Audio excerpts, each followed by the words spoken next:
as part of our continued efforts to reach the African and other ethnic communities in the United Kingdom with greater impacts and create the platform to hear your silent and unheard views in this hugely growing community in the United Kingdom, our channel, Ben TV, presents to you another. All right, yeah, welcome back from that very short break. I still have my guests in the studio. Abibola Kumapai is here, Dao Israel, and William Sidomi Oyere. Now, guys, let me start with you, Mr. Kumapai. Moving Nigeria forward, what is the way? Well, the only way forward is to get our priority right. We do the restructuring as quickly as possible. Well, how do you mean restructuring? What do we restructure? Yeah. What we restructure is the imbalance in the system. I'm talking about the federating units. I mean, that is transferring. I mean, there are some things that are, there are some content inside the exclusive list and concurrent list. Some of the functions in the concurrent, the exclusive list needs to be transferred to the concurrent list so that people with the executive power, either at the region, at the state, or whatever level they are, will be able to execute their executive power or functions. So I'm talking about the governors. If the governors are to manage their own state police, they are to manage the electricity, they are to manage all those things we call the road, the federal roads within their locality, they must have resources to do all those projects. That's the reason why, there's there is need for disconjunction from the, exclusive list to concurrent list.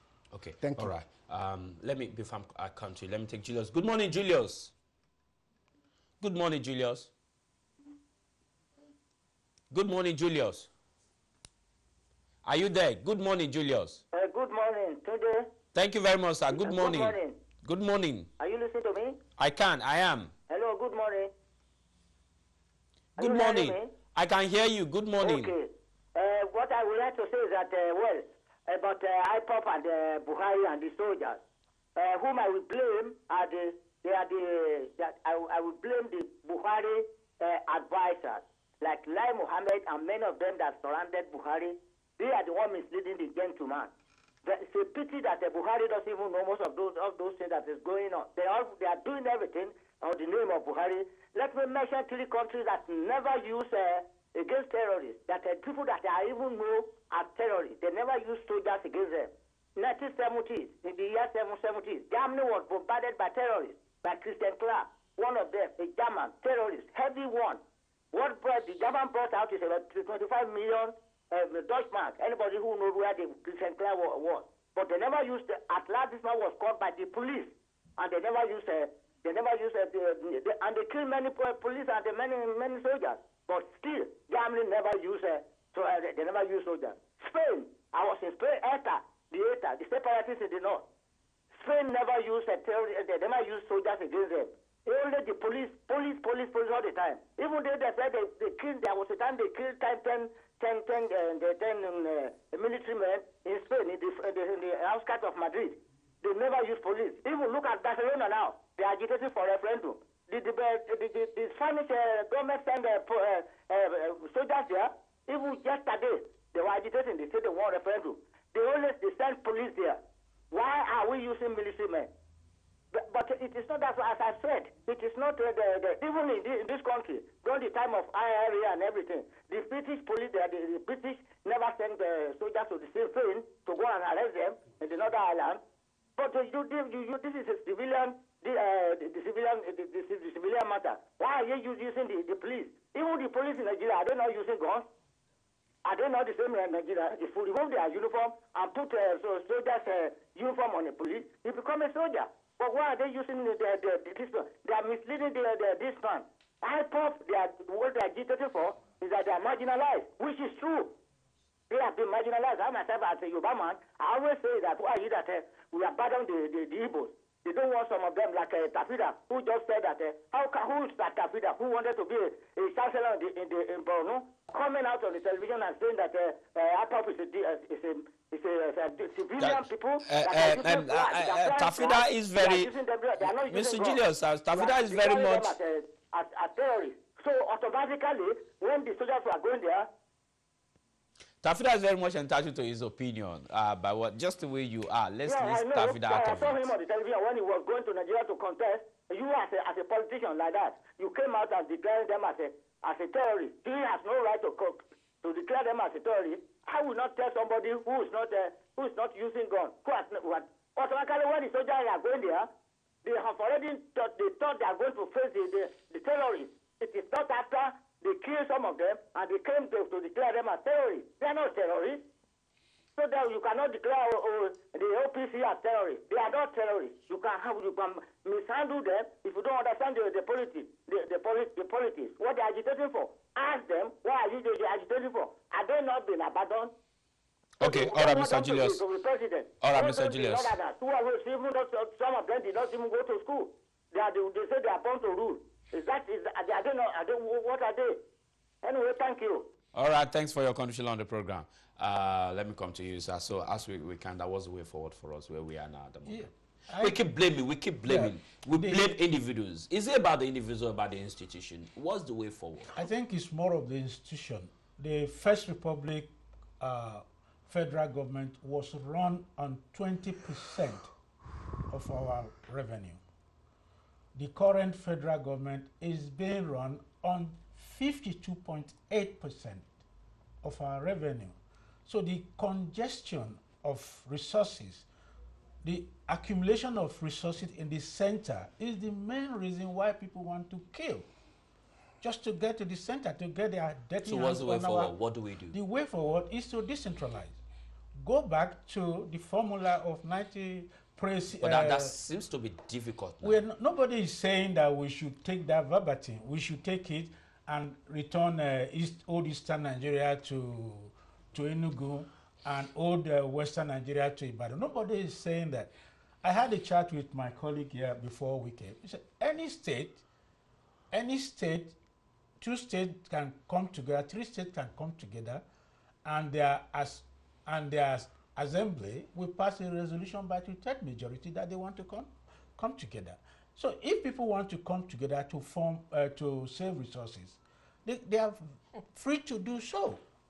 But like my other like this Dayo said, it means you are telling these people to get themselves out of jobless. So it will never happen.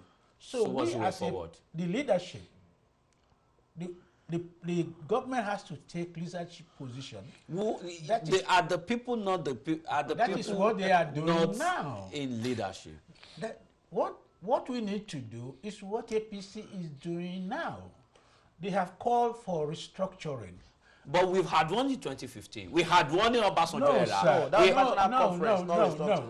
No. What was the purpose of the national conference? What was the purpose of the conference called by Obasanjo? The one called for by Jonathan, where national resources were deployed in huge amount into this state. At the end of the day, what happened to them? Does that mean that we are going to leave everything like that? We have to do something. APC is doing something now as per their manifesto. They're even adopting the 2014 report. And it's in Parliament. The 2014 report is in Parliament. Okay, it's being considered. Let me put you on hold. I'm going to come to you, Dayo. I've got Tony on the line. Tony, good morning. Good morning, Mr. Alabi. Thank you for joining us on the show. Go ahead and make your point. Yes. I want to start by asking you a simple question. Can you tell me, ever since this government came to power, Buhari, is Nigeria united or dividing the more? What's your observation? Is Nigeria uniting or dividing? If I were a guest on the show, I would answer you, but I cannot answer you because I'm a host, and I should be impartial, independent. Okay. Now, you probably want to answer that, or throw that to any of my guests here. The question is that, ever since this government came to power, Nigeria has been divided so much on ethnicity that every person that speaks, you will automatically know where it's coming from. And there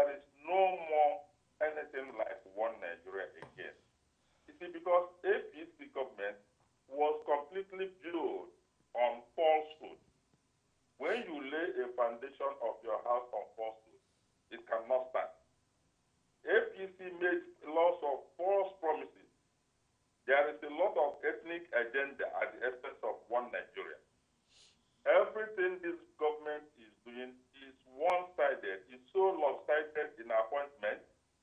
And the funny thing is that the president, upon assumption of power, said it categorically on television when he was interviewed that he will rule by the policy of 97% favor to the north and 5% to the east. He said it openly, it was not me. And he is actually actualizing that. And this is a man who swore on oath with the Constitution to keep Nigeria one.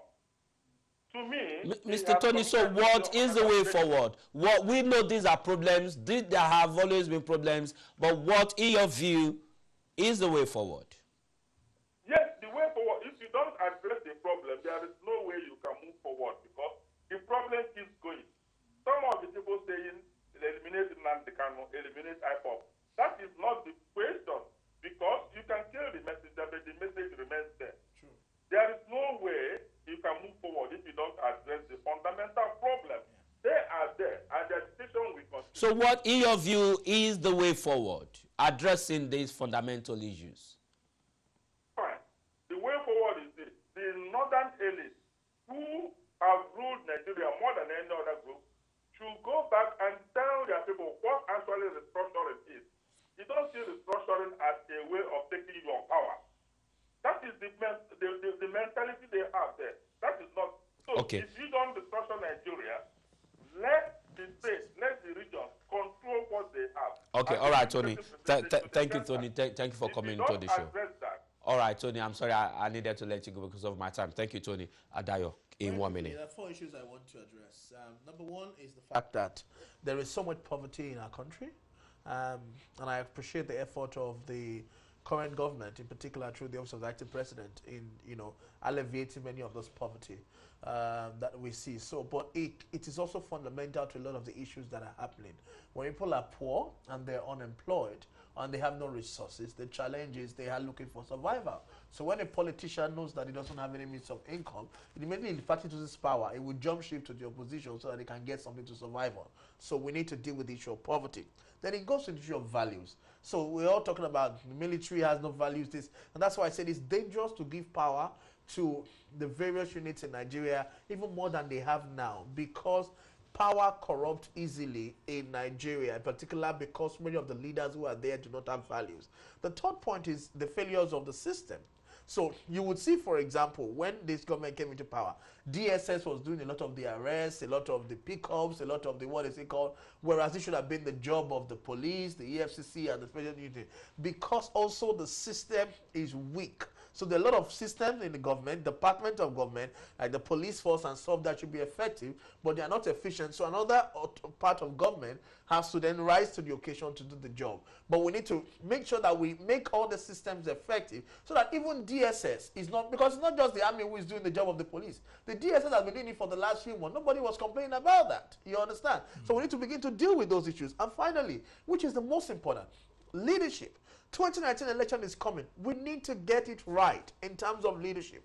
Our president has come, is doing his best, but a lot of people have rode into power based on the popularity of Buhari because everybody was voting for change. Many guys who were not competent enough, who were not valuable enough, people just voted them because they were running on their platform of the APC. Now they've gone in and they've not given us results. Look at what's happening in Lagos. Lagos is producing results. We're seeing growth, we're seeing development. Why can't other governors replicate what Akim Mbode is doing? Because why? They don't have the quality. They only rode based on the brand of the APC without the values and the ideologies of the APC. So we must get it right in 2019. Good people should get into governance. I was happy when I saw that Alistair might run for office. We need to have good people who have experience, who have a passion to go into politics and make a difference.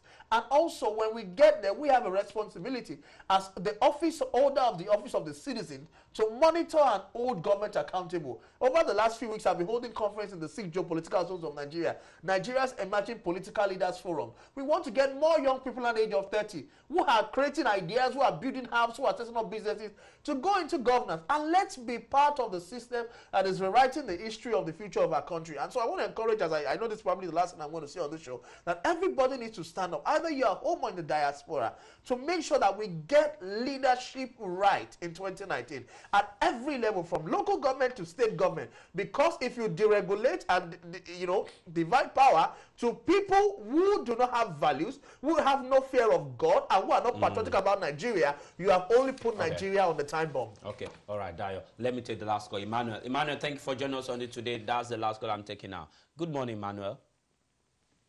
Hello, Emmanuel. Good morning. Emmanuel, are you there? Okay, I think Emmanuel is not there. Is Emmanuel there? Good morning. Okay, he's gone. All right, Emmanuel, I'm sorry about that. Sakuma Pai, thanks so much for joining us on the program. It's a pleasure having you on the show. Can I just give you 1 second? Say something. Just 1 second. Well, my message to Nigeria is unity is the best. We can get, a long way. If we unite together. So, if we say we should go a different way, we stand lot of things to lose. So, let's patch it as it is, and then, like Dayo has already said, he has given us the foundation upon which we can, start building the structure. So I think I commend him for, all those things said, and equally, my colleague here has already chipped in a lot of things, which, should be what I call a wake-up call for the whole Nigerian. We are one, and we should remain one, indivisibly one. So thank you.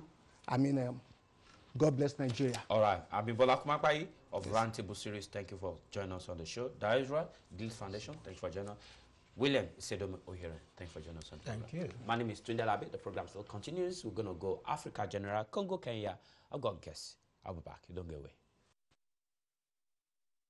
Issues around the diaspora community in the UK. The program offers you the unrestricted voice on issues affecting you in the UK. Join us live every Monday at 10 a.m. to 12 noon.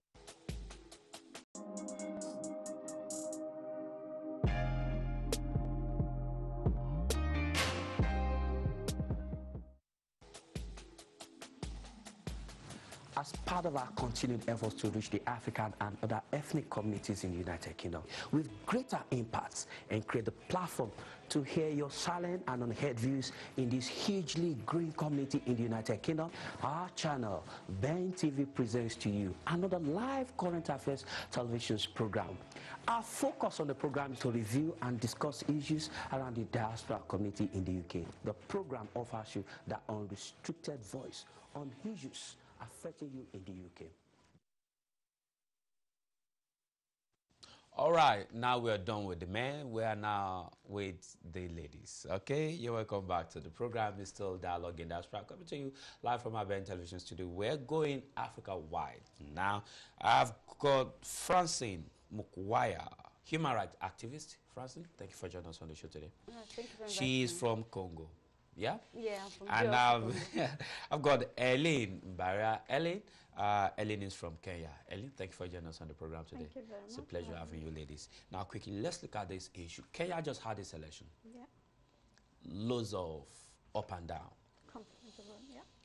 Congo is still battling with the Rwanda, with his own internal crisis. We've just had Nigerian issue. Let me start with you, Ellen. What is actually going on with Africa despite the human and economic resources that we don't seem to be getting things right? I think Africa is, as you've said, has got a lot of resources, but it's poorly managed. And a big word that is thrown about is corruption. And it's a big hindrance into making Africa big, as it should be topping the list when it comes to continents. At the moment, there's this big buzz about Africa rising and African economy topping, but that's only because the European economy is not doing as well as it did, or because of the economy crisis within the European, and also the political issues that is causing it. So it's making Africa look like it's doing well, but it's not doing as good as it should be. Does Africa actually look as if it's doing well? Well, it looks as if it's doing well, but again, it's only because it's being compared to countries that were doing good, but are no longer doing as good. So it looks like it's, for example, look at China 20 years ago. China had almost the same population as Africa has now, 20 billion. And at its peak, China was rising at about 18%. Africa at the moment is only rising at 6-7%. So you tell me, is it doing good? It could do great, but it's not. And again, it's due to those things. We are talking about conflict is one of them, political conflicts, but corruption. However, the other issues, i.e. terrorism, that contribute and has got a knock-on effect on the development of our good continent, Africa. Francine, assistance, Congo has been having its own issues. Corruption has been one of the problems. Political issue is one of the problems. Inability to sit down and chart a way forward, as we had in the Nigerian case, is one of the problems. What is the situation in Congo? Situation in Congo, thank you so much first for inviting me. Situation in Congo is, the main issue is the Western mentality of imposing leader in Congo. We are having issue in Africa because majority of our leaders, we don't elect our leaders. Those who really want to. But we go to election. Yeah, but it's a fake election. Those who want really want to work for the people, you'll notice they struggle, they will create a lot of trouble. We're seeing it in Kenya. So anybody who have the interest of the people, the ones that will put their fingers there. So, like in Congo, the main issue is we have someone who was elected in 2006 and 2011. As a Congolese, a majority of Congolese, we know we didn't vote that man, but they put him there to keep their interest in Congo. So the day we will elect our leaders, Africa will rise, Africa will change, because the people are there. I'm not saying some of them, some presidents in Africa, they were not elected by African people. I'm not saying that. But what I'm saying is this: those who are our leaders, they don't actually listen to our voice, to the people's voice. They listen to Western government voice, what they say. This is why sometimes I do have the issue of democracy. That democracy, we want our own democracy. We African people want our own democracy. Our own democracy the system of government and governance suitable to Africa, not necessarily the one designed by the West. Is that what you're talking about? And that also the one who represent African people. We want a leader such as Lumumba, or the leaders we know, Sankara. We want a leader who are the voice of the voiceless of African people. We don't want leaders who put leaders there and they are there. They just there to represent the Western government, to keep the Western interest in Africa. Africa is a rich continent. For instance, where I come from, Congo can feed entire Africa. So what about Kenya? What about Nigeria, Ghana, South Africa, all this Northern Africa, like Morocco, Libya, all the countries? If we put all our minerals together, imagine. But why people always say Africa is a rich, it's a poor continent, it makes me really, really sad when people say that, knowing my continent. So we African people need to rise up. We need to actually take our case ourselves. We don't need to go and every time international community, and you know something, every time when you see international communities criticize the president, that means he's not respecting what they want him to do. That's definitely. So we need to, I believe, and corruption is one of them. So why corruption? Because when I choose you, they put you there to lead my country, to lead Nigeria, you don't have a legitimacy there. You know, even if I can do whatever I want, I have USA government, UK government to protect me. So I can do whatever I want with my people.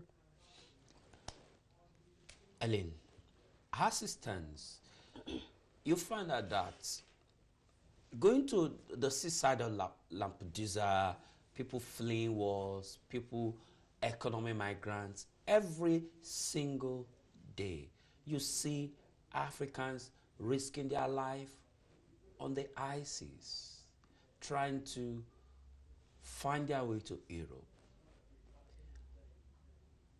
With the enormous resources in Africa,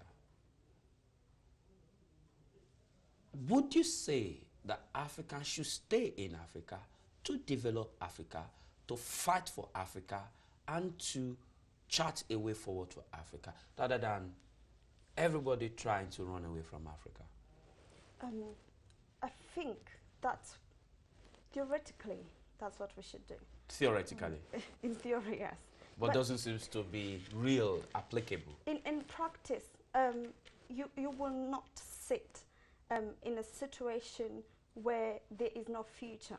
You look at tomorrow and it's dim. So you run to where they seem to be green pastures.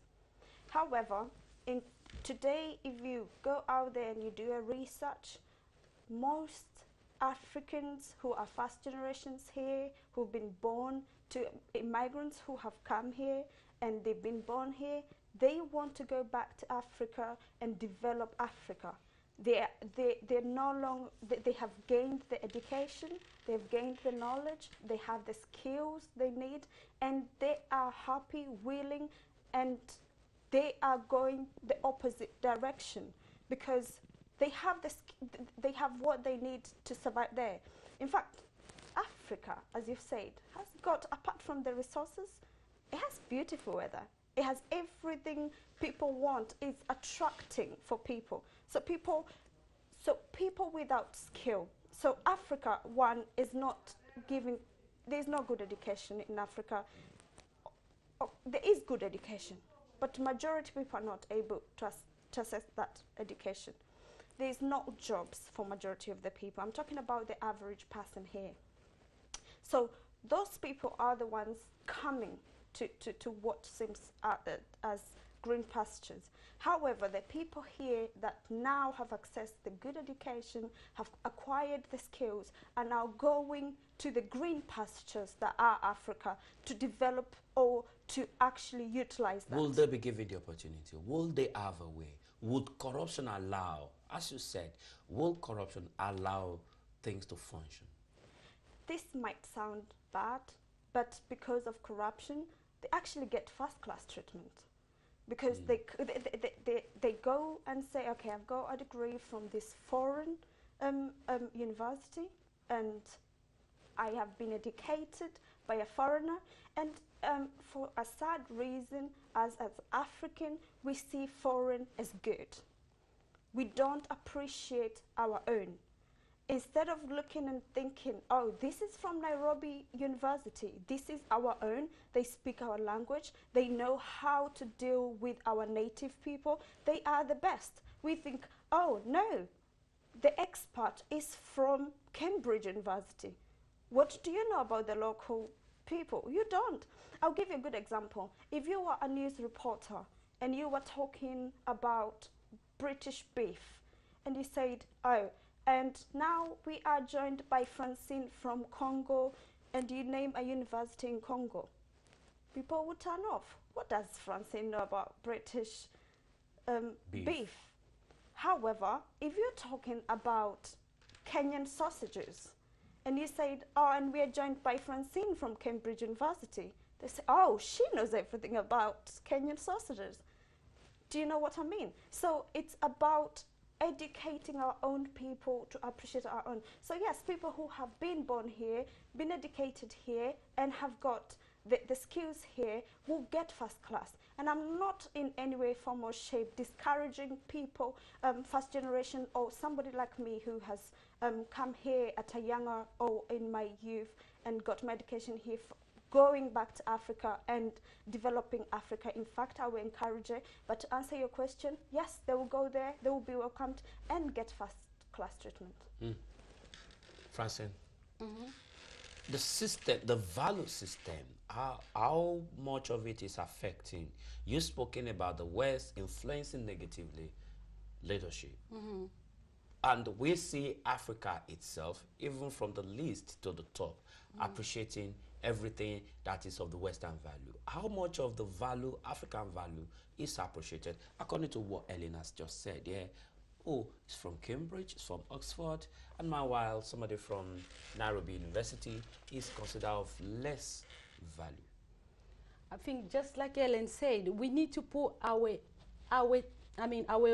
anything, education, our culture first before anything else.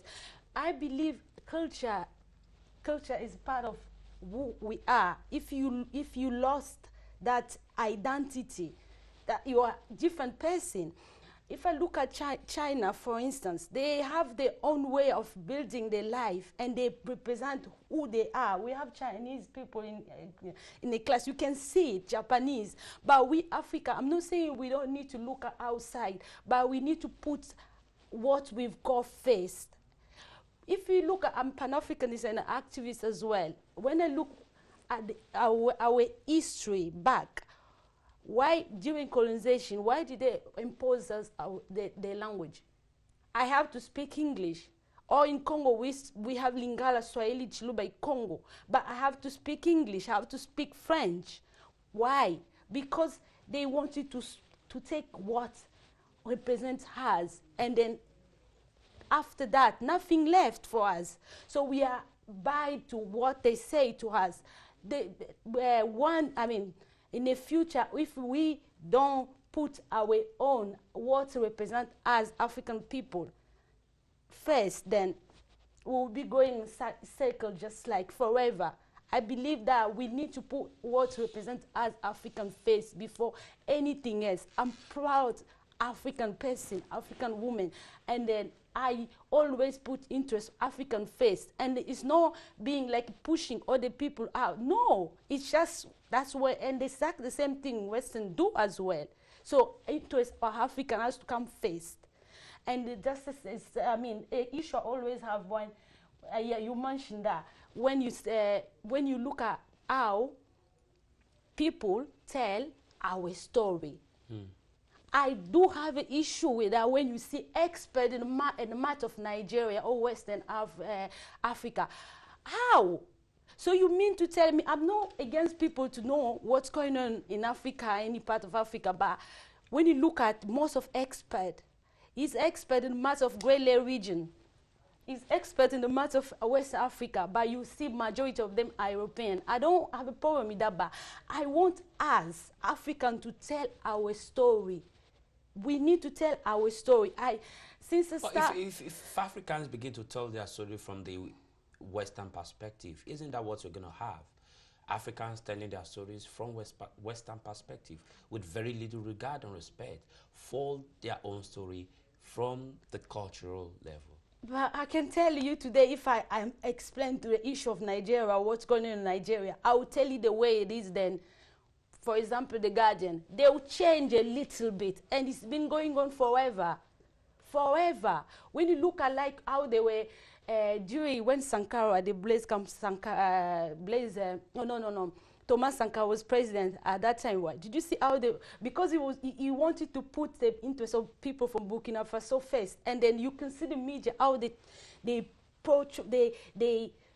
actually telling the corporate media how they were, educate everybody how Sankara is bad, how Lumumba is communist, how all that. But African person, if I was that time, I would tell the way it is not. You are lying. So we have to tell our story. From our own angle. Instead of people else, changing it. Let me take Martin. Martin, good morning. Thank you for joining us, and thank you for waiting on the other side. Good morning, Martin. Good morning. Thank you. Go ahead and make your point.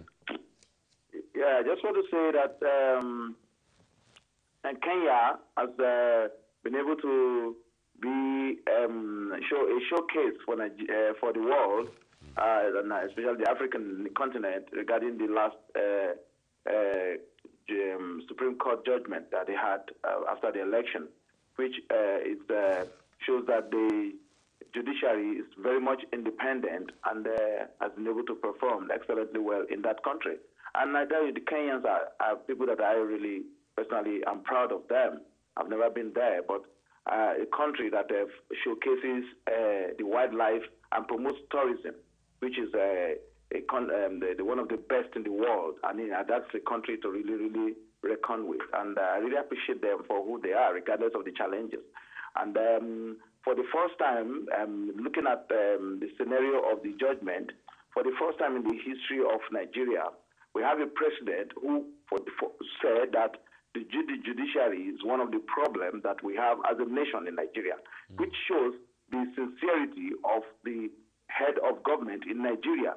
Of all the governments that have been in Nigeria, no Nigerian government or head of government has ever said that. But for Buhari, the President Buhari, to say that, she means very well for Nigeria, because it's one of our problems. Up to tomorrow, many of us are still not keying into that restructuring thing, what he's trying to work on regarding how bad the system has been in Nigeria. But I believe that in his first term, whatever they can achieve between now and 2019, hopefully we move on from there. So, but I want to commend the guest in your studio today. We have a big challenge in Africa, Congo, Kenya. Most of us have very, very wonderful economies, but leadership is key. Just like the Congolese lady said, many of the leaders are tutelage of Western powers. And look at the case of Cameroon and some of the Francophone countries. This is one of the things that we need to... Martin, I think we lost you there. All right, Martin, thanks a lot. Thank you for being part of the program. Ellen, what is the way forward for Africa? How do we move on? How do we begin to tell our story from ourselves? How do we incorporate value into the African system? How does Africa do away with bad leadership and corruption? I think Africa is a very young continent. I mean, most of the countries gained their independence in the 1960s, and in fact were one-party nations until the 1990s, majority of them. So when it comes to, in terms of democracy as a continent, we are quite young. In fact, I can say democracy is in its infancy in Africa. But so we are not younger than most Asian countries. Malaysia, for instance. Yes. Getting it very well. But as I said, but how long? Okay, I was going to say, if you compare democracy with other nations, or if you define democracy for one nation with another nation, what is democracy, in fact?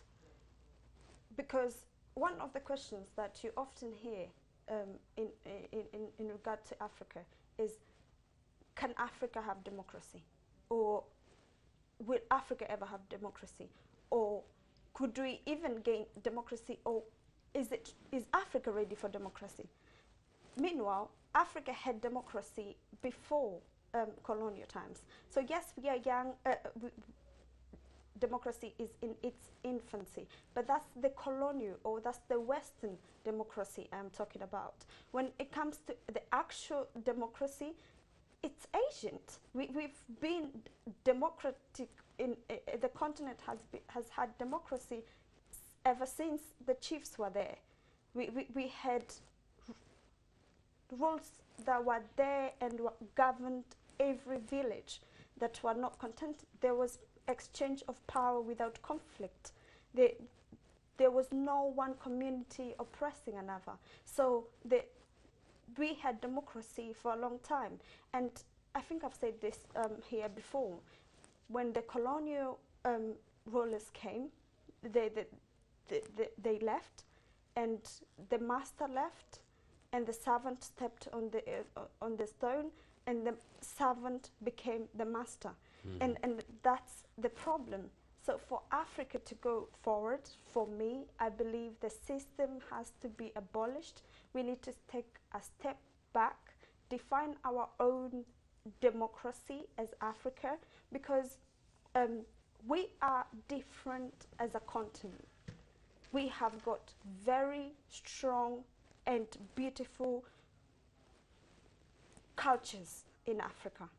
And this governs our upbringing, this governs our rules, and they govern the way we look out on every aspect of life, including the religion we follow and the political values that we have within the borders of Africa.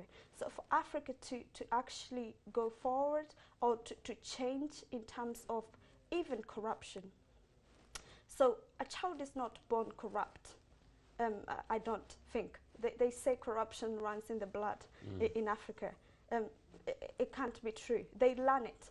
But for this to actually be abolished, we have to go a step back to what did our forefathers do? How were they able to achieve the fact that a person doesn't want to come into power and all they think about is retaining that power?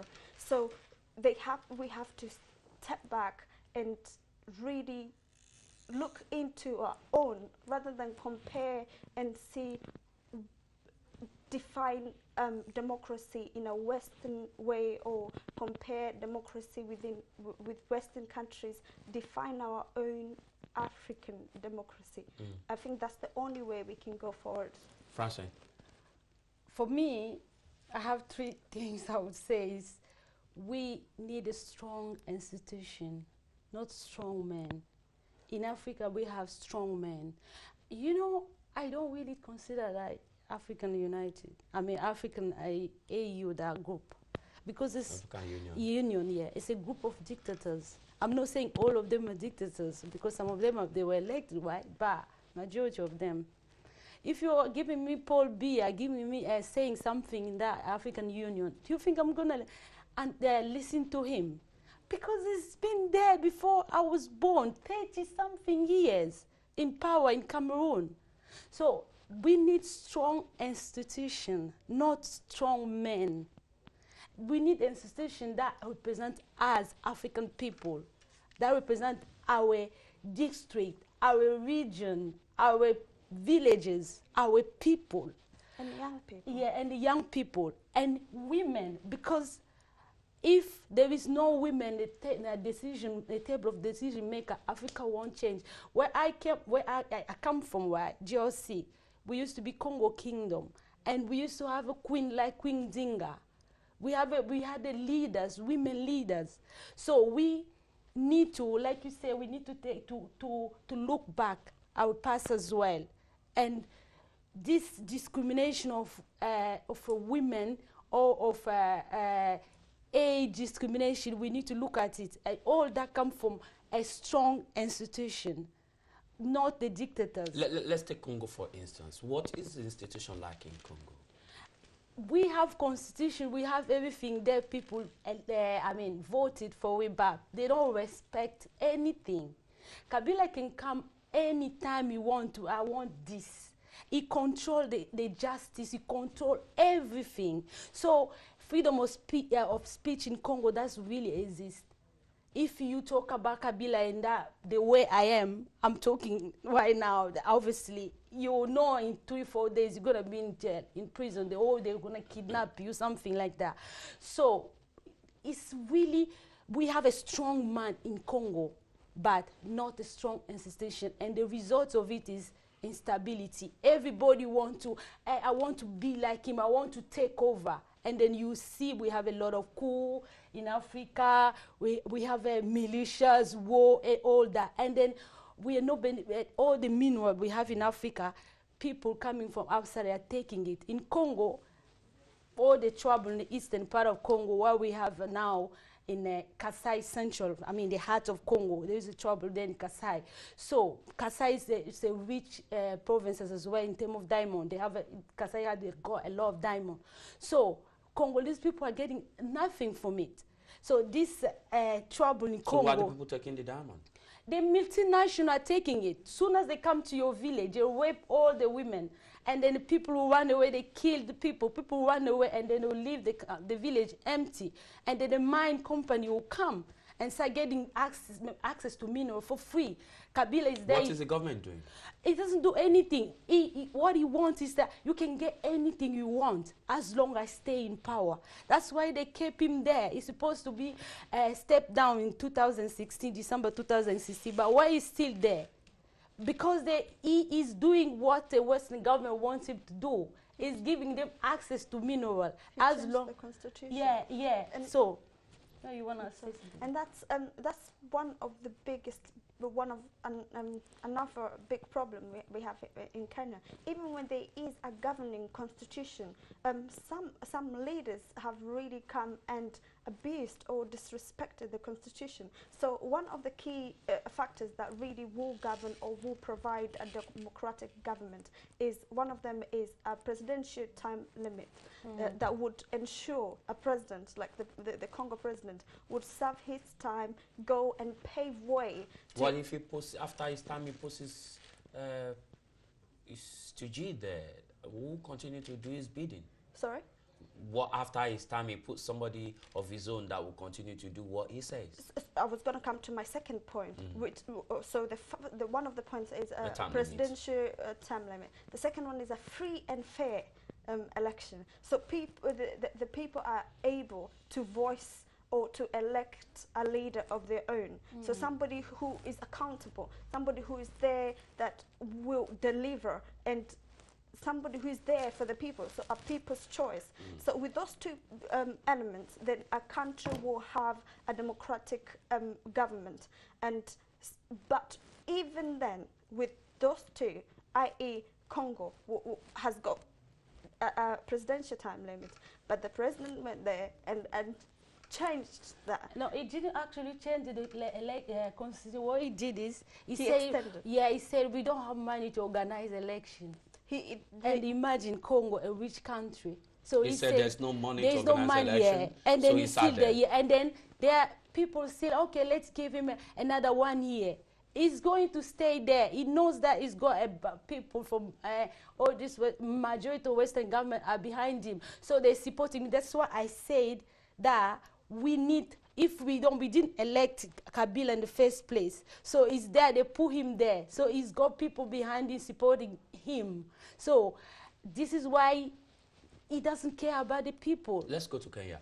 The last election nullified by the Supreme Court, and Uhuru Kenyatta saying, look, he's got to fix the courts. What does that show of the institutions and the leadership? I think, not in his defense, but he's a level-headed president. So I think it was in the heat of the moment. However, in the bigger picture, he's a president, and he should be a role model to upcoming leaders and policymakers. So I think it weakens his position, but it also undermines our judicial codes or our judicial process. So I think he did not mean it, because Kenya is one of the countries in Africa that has got some level of democracy. So even if he said it, he does not have the mandate or the power to actually do it. He said he'll cut it to size. He cannot do it because we do not have a dictatorship in Kenya. So he tried to undermine our judicial courts, but they came back and said we are an independent institution arm of government, and we should be respected, and we should be allowed to do our work and give our own rulings without having some kind of bullying or some kind of hate speech. So again, I believe it was heat of the moment, but again, even if he did say that, he couldn't and wouldn't. Very many Africans have actually hailed that. They've hailed that court ruling that first time, not really, but some have said first time when the court gave a judgment against an incumbent government. They've actually hailed that ruling across Africa. What precedent is that setting? I'm trying to imagine of any other sitting president who would take that under the chin. Name any president. They would have really being crowned president and ruled, most presidents would have really not taken it as he did. So it have sent a message to African presidents to say that even in power you cannot dictate. You have to, or even when such a ruling that's against what you believe or what you wanted. And again, this is not just against what he would have wanted or what he expected. It's against what every other institution that ran the election found. So not only was it unjust, it was really unexpected for him. So he found that it was not just unfair to him, it was unfair to Kenyans and cost so much commotion to Kenya as a country. Mind you, right now, Kenya is in limbo. Do we have a president? If you look on our constitution, is it that the election didn't happen? Because it's not the entire election that was void, it's just the presidential election. So even the constitution is a bit unclear on where Kenya is, and that has impacted on our economy in terms of investors, in terms of deals, in terms of who is our president. If in terms of other countries trying to have deals with us, do we have a president? So it's left us vulnerable as well. And so him as a president who want to leave a legacy is trying to look at this and thinking, it's not just on my ego, it's also on my ruling, my presidential, just on his entire government as well. So he was upset with the whole judicial process, but it sent a message to other presidents to say that you have to respect, but you don't have to agree with it. And I think they have learned from it to actually just take the ruling. All right, awesome. I can also add just I'm sorry, because of my time, I've got to go. Sorry. Francine Mukwaya, thank you so much. I've been signaled to end the show now. But I'm going to bring you girls back very soon, and we can take this forward. It's very interesting, talking about where Africa is and where we need to be in Africa. Very grateful. Francine, thank you for joining us on the program. Thank you for having me. Thank you for taking your time out. Ellen, it's good to have you again. Thank you for taking your time to join us. I'm sadly going to bring you back again, and then we keep looking at Africa and where Africa is going. All right, my name is Tunde Alabi. It's been a wonderful morning discussing Africa and the way forward for this very blessed continent, but still crawling and unable to decide where it's going at the moment. My name is Tunde Alabi. Enjoy the rest of your day. Bye. Ethnic communities in the United Kingdom with greater impacts and create a platform to hear your silent and unheard